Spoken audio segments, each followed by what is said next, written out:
How are you? I'm okay. I'm just starting to feel a little bit wobbly and funny because Okay. it's we're later than normal, aren't we?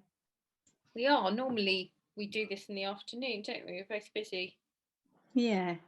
And by this time of the evening, my brain starts to disconnect. Do you like how I did that?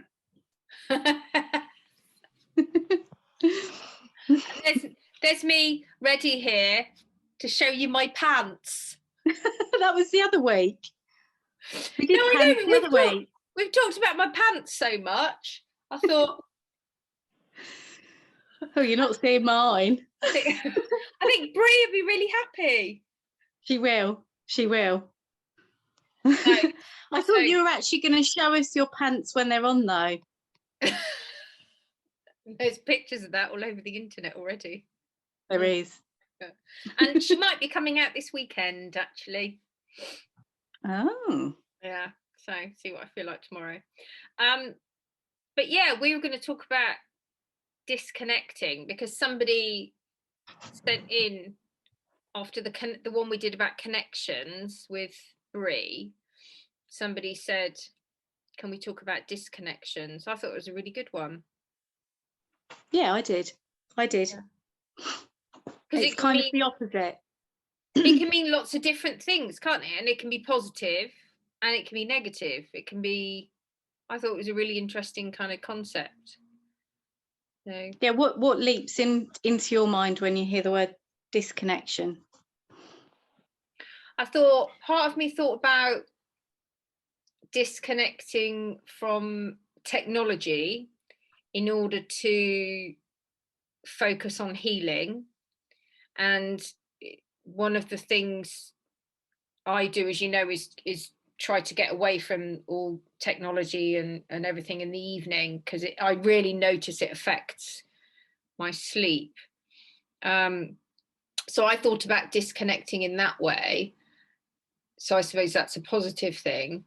And then there's lots of different things. The other thing that I thought about was about how people have disconnected from us. Yeah.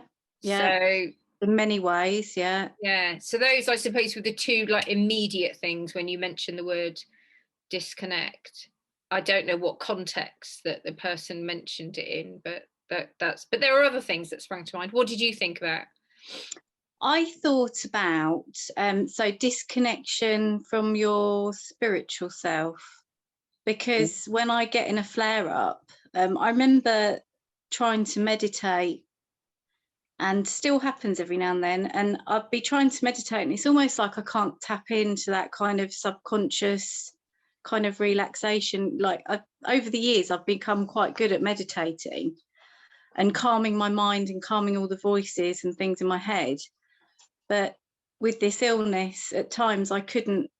It was like I was disconnected from that. So that was the first thing that sprang into my mind.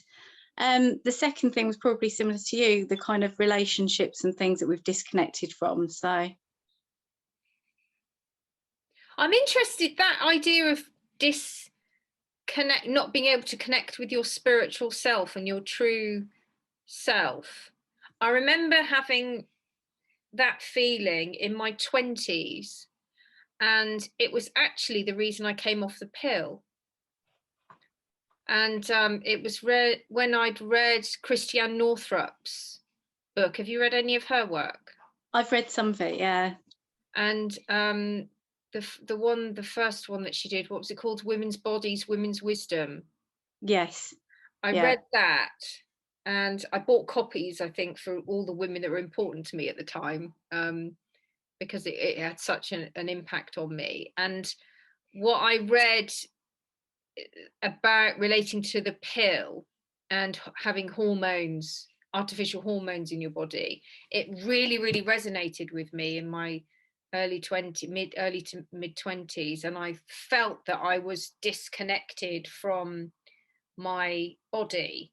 And I felt something about the pill was masking my connection with myself and what I needed. And it was It's not something I can maybe explain very well, but I remember having a very strong feeling about it, and that was why I came off the pill. I never ever went back on it. No, because that feeling of being disconnected from your kind of personality, your spiritual side, your soul, whatever you want to call it, is a really odd feeling, and it feels like you just don't feel like yourself, do you? No. It's a very odd feeling, and I think hormones, in men and women, play a massive part in that. But if you disrupt your hormones in any artificial way, unless you're doing it in a way that kind of enhances you, if you do it slightly out, it really it has a massive impact on you. I remember trying the deep Provera injections, and it was awful. I walked into my GP, and she took one look at me and she said, "You're really not right, are you?" I had lank, greasy hair. I had spots everywhere. I was having night sweats. This was about 10 years ago. It was awful. It was like I'd gone through like a mini menopause overnight. And I felt like someone else in my body. It was a very odd feeling. I was thinking today actually about hormones, and I was thinking about recently, what's she called? She's got dark hair. She talks about menopause stuff. Oh, what is her name? I'm sorry, I don't know who celebrities are, but I watched. Davina McCall. Yes. So I watched the program. She did a program. Was it called Menopause The Myth or something? I don't know. Again, this is how knowledgeable I am about. It was last year or the year before, wasn't it? There were two programs that she did, and there was a follow-up one this year. So she did one, I think, last year. I can't even remember if I watched that or not, but I did watch this one because I was curious. This is the reason I watched it. It wasn't for me, actually, because I don't feel like I'm struggling with menopause at all. I'm quite enjoying it. But I was curious as to what mainstream television, how they were presenting menopause. So that's why I watched it. And I actually took notes as I was watching the program. I think it was a 50-minute program, and it took until minute 37 until there was any mention of nutrition and lifestyle. And everything up until that point was talking about HRT. And it was also talking about menopause in an extremely negative way. I might even still have the notes here, actually, that I wrote down somewhere. I was really... Cue one of Caroline's speeches. It was... No, I can't find what I must find those notes, because it literally got to 37 minutes until it talks about anything natural, and the entire program. And it wasn't a program that said Menopause The Myths. That was a completely misleading title. It was an HRT promotional program. It didn't talk about any of the other options, and in any kind of balanced way. And the assumption throughout the entire program was that the process was horrific. And I have no doubt for some people, and I have friends that for some people it has been horrific, but for an awful lot of women it isn't. But somehow we're expected for that to be a horrific experience. Yeah, so I think my dabble. So the reason why I tried the Depo-Provera injection was because I was on a high estrogen tablet, which really agreed with me. And the reason why I was on it was because I had acne and spots right into my 30s. So I was given this high estrogen pill, and it agreed with me, but I took it for too long. And there started to become warnings on my GP account saying, this lady shouldn't have been on this pill for this long.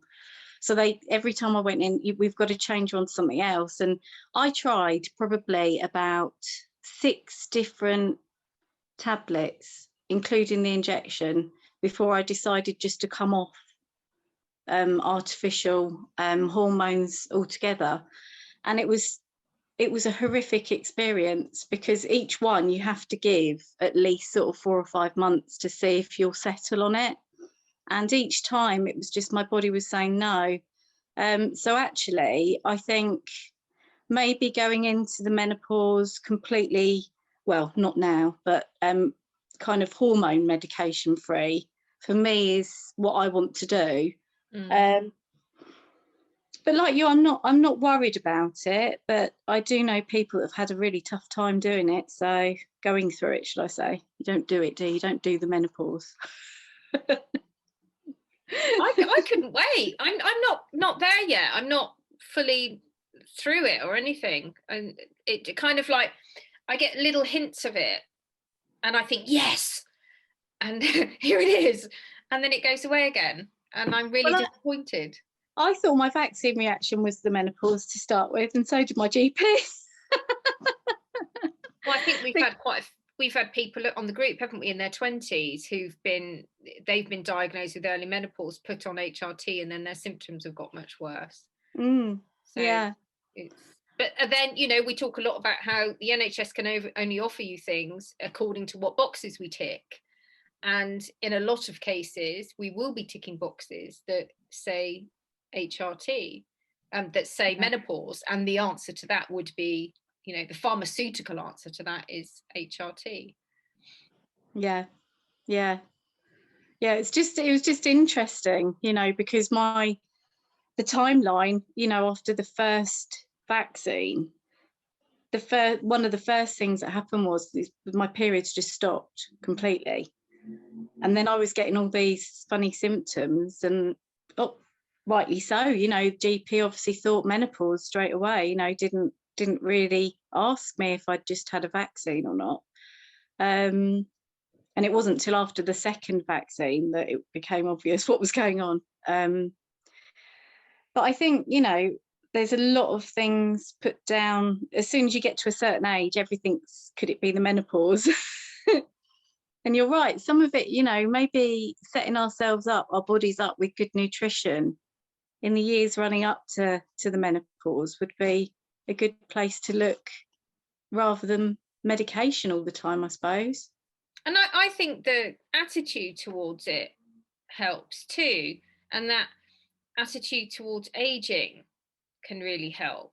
And I look at people I know who struggled with the menopause, and they don't like getting older. I don't mind getting older. Doesn't bother me. So I love it. I love getting older. And every birthday is, you know, something to celebrate. And I like the older I get, the more I think I can get away with. So I quite like. It's true. Yeah. It's true. And I found after I turned 50, I don't know whether it was the kind of the aura I was projecting, or I've been projecting since then, but I find that I can be even more direct and get away with it, and even cheekier and somehow get away with it. And young people listen, and I don't know, I've definitely sensed something's really different since turning 50. Like I can get away with things. So, well, you've just been festivaling, haven't you? And I mean, 50 is not any age, because I know, you know, Ian's mum and dad still go to festivals, and they're, you know, in their sort of late 60s, 70s. So it's you know, you're not, you know, when you get to 70 now, you're not going to be in a twin set with your slippers, are you? Watching Corrie. No, I always say I'm going to have a Zimmer frame and I'm going to decorate it with dildos. I do. I've been threatening my eldest niece for years about what a mad old woman I'm going to be. I've been saying that to her. She says she's going to have a little corner for me in her bakery, and where I can sit there and just be a mad woman being really inappropriate. So I'm looking forward to it. What was the other thing about going back to contraception, actually, and what kinds of contraception that can perhaps mean that you're not disconnected? I tried an app. Have you done this before? I can't, hold on, Natural Cycles it's called. And No. you take your temperature every day, and there are other things that you can do, and you put this in an app, and I found that out of all the different kinds of contraception I have tried in my life, I found that was the one that made me feel the most connected to my body and the most aware of what was going on in my body the whole time throughout the month, and how things changed, and I could see that changing as the temperature graph changed. Well, it's funny, isn't it? Because like with this situation we're in, you know, you become disconnected. Going back to the topic, you become disconnected right at the start of your illness because it's so acute and it's so painful or shocking, or you know, you're coming to terms with what's happening to your body and you feel disconnected. But then this, at some point, this turnaround happens and you start to become or reconnect with your body, and you start to notice lots of little things, you know, like I said to you, you know, it gets to this time of night and I start to feel, it's a physical feeling in my head, it starts to feel almost numb, like I start to find it difficult to find what words I want. And you know, I'm managing okay now, but I start to feel a little bit disconnected from my thoughts, and my brain process doesn't feel as fast. So but you start to notice all what's happening in your body, don't you, again? And you become very connected with it because you're sensitive to what triggers you, what time of day triggers you, you know, what food, what conversations trigger you, how long you're on the phone to someone, you know, all these things. And people that have suffered with chronic illness like ME and fibromyalgia and all these things, they're very good at pacing themselves, not just physically, but mentally, and with their nutrition and with their medication or their alternative therapies. They're very good and they're very in tune with their bodies, and they're very connected, actually. But at the start of this, I found that I was very disconnected. And if you're disconnected, then your response, there can be a panic and a fear response to it if you're not kind of in touch with and feel confident about what's happening in your body. Even if it's something negative that's happening, it's, if you're not in touch with that and not more accepting of it, then your response to that's going to be one of fear, isn't it, and worry. And yeah, especially when no one else really knows what's going on with your body and you're left to figure it out by yourself. So you kind of you have to, you go into a fight or flight mode, don't you? And then you have to sort of calm yourself down and go, no, I need to work this out myself. How am I feeling this minute, this hour, this day? What can I do to improve that? You know, does that mean laying in bed for the next hour longer, or not getting up at all, or drinking more fluid, or you know, all these things you kind of take for granted when you're well, but when you're ill, you are so much more aware of those things, aren't you?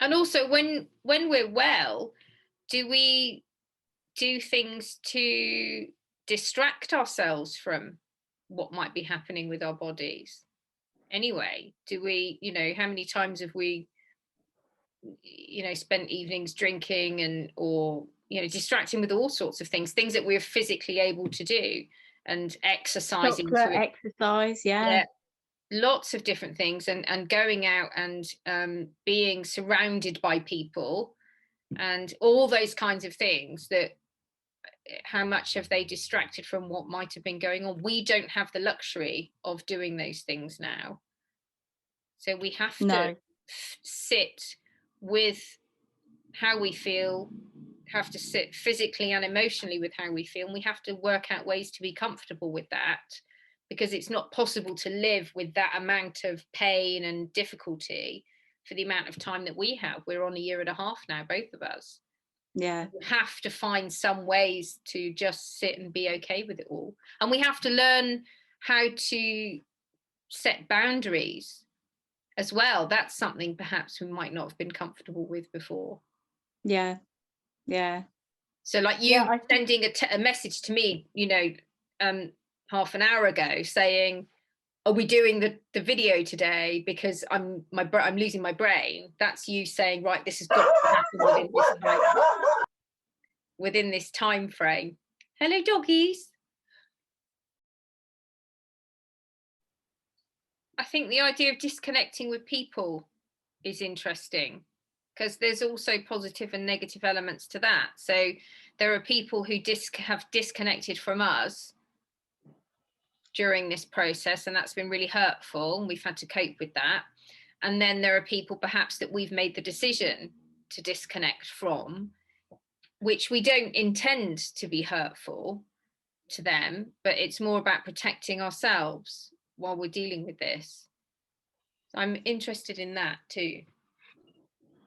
Yeah, it's and it's not just kind of friends or relatives, or I'm lucky because, you know, relatives have been great with me, but it's also sort of acquaintances that we meet on this kind of like journey, isn't it? You know, some people think that they're helping by sending maybe videos of certain things that are actually quite scary for us, so we have to disconnect ourselves from that as well. You know, there's certain things that you have to protect your energy and your mental health as well, isn't there? I do you still find some things really triggering? I think, like I said before, I actually find the I'm so many % recovered post triggering. Not that, and I've said this before, please don't stop posting them, but the people that say, oh, I'm 90% recovered, doesn't actually fill me with hope. Because I've had days where I've thought, oh, I'm 8 out of 10 today, and it lasts an hour and I'm so I actually find those triggering, because I think it's, I don't know, I'm a realist, so but the ones where they show you sort of weird stuff in your blood and autopsies and all of that sort of stuff doesn't trigger me at all. But then I don't worry about much, so no, I don't think I'm bothered by those. I don't like any videos of people having kind of seizures or convulsions or tremors or anything right after being, God, even the thought of it now that I can feel that makes me feel anxious. Just talking about that, I can't bear those because that to me was something that was absolutely terrifying. I remember looking at my hands and just thinking, what on earth is happening to my body? And my hands just would not stop shaking, and I was having that full body kind of tremor and the teeth chattering and all that kind of thing. And just the memory of that makes me quite anxious. I don't like thinking about anything. Do you not get that anymore? No. I only had it in the first not in 9 hours after the vaccine. So I had I mean quite violent ones. I don't mean the violent ones. Yeah, they were early on, weren't they? Yeah, I don't mean like tics or the electric shock kind of feelings inside, like you've got a mobile phone inside you. That one. I don't mean no. I mean, I've been diagnosed with essential tremor, so I do, like, you probably notice my hands do tremor quite a bit, and my arms still tremor as well. I've got some sort of permanent arm tremor in both arms, but that never goes. But yeah, if I think it's got something to do with the postural hypertension, because it seems to be when I'm doing something, if I'm stood upright for too long, then I start to get the shakes. But yeah, I remember laying in bed and just shaking. I mean, the really, really violent ones. So, yeah, those ones, I can't stand anything like that. I find that very triggering. But I think everything else now, it's weird what you get used to, isn't it? Yeah, it is. Normalise things, don't you? Yeah. But a couple of days ago, one of my legs went completely numb, all the way, just spread all the way up my leg, went totally numb. I get that on my arms quite a lot, and I get it on my face and my tongue. So that goes completely numb, but I've never had my entire leg just go completely numb. And Matthew said, "Did you not freak out when that happened?" And I was just like, we don't freak out. It's just part of weird stuff that's happening, isn't it? Yeah, So, are we disconnected from our emotional response to that, or have we just accepted it? I think you just, yeah, I mean, I still do. I mean, I'm sitting here now, my toes feel numb and my legs feel slightly numb. My arm went a bit numb earlier on, and I've been waking up again with numb arms and hands. I think now I've got a name for it, you know, that I am diagnosed with a neuropathy. You'll laugh about this, right? This is a funny one. So I am starting to get the nerve pains back. I told you, didn't I? The shooting nerve pains. And it's mainly when I lay down at night, they start. And I also get the burning hands and feet, which is a lovely combination if anyone's had it out there. Try it sometime. It's like sunburn feeling. Feels like someone's got a candle underneath your feet and hands. Anyway, so what I've been using up until now is capsaicin cream, which is like derived from the chili plant, and you can get it prescribed. It's very, very strong, and it just kind of trains the nerves not to react so much. This time when I tried to order it, they didn't have any. So I asked for lidocaine cream, which is an alternative. So lidocaine, you know, numbs you, so you don't feel it. So I went to pick it up today from the chemist, and the chemist walks out and she said, "Oh, I'm going to have to owe you a tube because I've only got one tube in." Hands me a box of Vagisil.